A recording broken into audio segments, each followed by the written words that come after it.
कथा में हम सभी एक प्रेरक प्रसंग को सुनते हैं। एक समय की बात है, एक व्यक्ति अपने मार्ग पर जा रहे थे।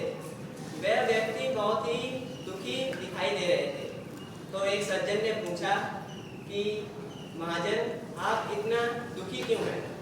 तो उस दुखी व्यक्ति ने कहा कि मेरे पास धन ही नहीं है, मैं तो निर्धन हूँ। तो उस व्यक्ति ने कहा कि चलो हम सुख की खोज करने निकलते हैं, देखते हैं आखिर सुखी है कौन। तो वह व्यक्ति एक धनवान व्यक्ति के पास पहुंचते हैं और पूछते हैं, क्या आप सुखी हैं? तो धनवान व्यक्ति कहता है, जी नहीं, मैं सुखी नहीं हूँ। सुखी तो राजा हैं जिनके पास पूरा एक साम्राज्य है और सेवक उनकी सेवा करते हैं। तो दुखी व्यक्ति राजा के पास पहुंचता है और राजा से पूछता है, क्या आप सुखी हैं? तो राजा इसका उत्तर देते हुए कहते हैं, जी नहीं, सुखी तो एक चक्रवर्ती सम्राट है जिनकी हम सभी राजा मिलकर सेवा करते हैं। तो वह दुखी व्यक्ति उस चक्रवर्ती सम्राट के पास पहुंचता है और उनसे पूछता है, क्या आप सुखी हैं? तो चक्रवर्ती सम्राट भी कहते हैं, जी नहीं, सुखी तो भगवान इंद्र हैं जो देवलोक के राजा हैं। दुखी व्यक्ति सोचने लगा, क्या इस विश्व में कोई सुखी ही नहीं? तो उसने सोचा कि चलो इंद्र देव से भी पूछते हैं, क्या आप सुखी हैं? वह व्यक्ति इंद्र देव के पास पहुंचते हैं और उनसे पूछते हैं, क्या आप सुखी हैं?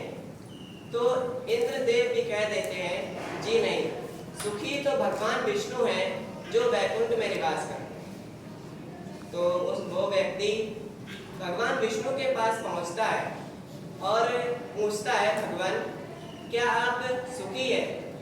तो भगवान भी कहते हैं, जी नहीं, मैं सुखी नहीं। सुखी तो एक संत हैं जो सब कुछ त्याग कर तपस्या कर रहे हैं। दुखी व्यक्ति सोचता है कि मैंने निर्धन को देखा, धनवान को देखा, राजा को देखा, चक्रवर्ती सम्राट को देखा, अब तो मैं भगवान विष्णु के पास आया हूँ, क्या कोई सुखी ही नहीं है?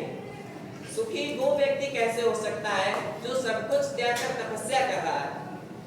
उसके पास तो बहुत दुख होगा, ना उसके पास घर है, ना भोजन है। तो दुखी व्यक्ति सोचता है कि चलो तपस्वी के पास चलकर देखते हैं। दुखी व्यक्ति ने पूछा तपस्वी से, क्या आप सुखी हैं? तो तपस्वी कहता है, जी हाँ, मैं सुखी हूँ। तो दुखी व्यक्ति कहता है कि मुझे इसका राज बताइए। तो तपस्वी कहता है कि मुझे जो प्राप्त है मैं उसमें संतोष कर लेता हूँ, और जितने भी व्यक्ति से आप मिले वह और पाने की इच्छा रखते हैं और कभी सुख की प्राप्ति नहीं कर पाते हैं। मुझे जो प्राप्त है मैं उसी में संतोष करके सुखी रहता हूँ। इस कहानी से हमें प्रेरणा लेनी चाहिए कि हमें जो प्राप्त है वही पर्याप्त है मानकर संतोष करना चाहिए। यदि हमारे जीवन में संतोष नहीं होगा तो हम कितने बड़े भी व्यक्ति हों, हमें कभी सुख प्राप्त नहीं होगा। धन्यवाद।